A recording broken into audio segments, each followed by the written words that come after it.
தேவ ஆவியை பெற்ற இந்த மனுஷனை போல வேறொருவன் உண்டோன்னு சொன்னார். யார் சொன்னா? பார்வோன்னு சொல்ல. அவருக்கு தேவ ஆவினை என்னன்னே தெரியாது. அந்த ஆளுக்கு என்னன்னே ஒன்றே ஒன்று தெரியும், கை தட்டுவார்.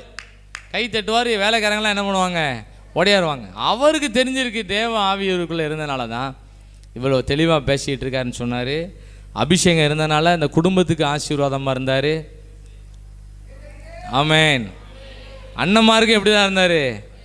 ஆசீர்வாதமாக தான் இருக்கார். வேற தேசத்துக்கு ஆசீர்வாதமாக இருக்கார். அந்த சிறைச்சாலைக்கு அங்கேயும் ஆசீர்வாதமாக இருக்கார். குடும்பத்துக்கு ஆசீர்வாதமாக இருக்கார். பின்னால் ஒரு சந்ததி, பின் சந்ததி வருது. இந்த சந்ததிக்கு வந்து வல்லமையும் வரப்போகிற யாவருக்கும் அது பராக்கிரமத்தை நான் அறிவிக்கும் அளவும் முதிர் வயதும் நரைமயிரும் உள்ளவனாகும் வரைக்கும், அது வரைக்கும் ஆண்டவர் யோசேப்பை நல்லா நடத்திட்டார். ஆமேன்.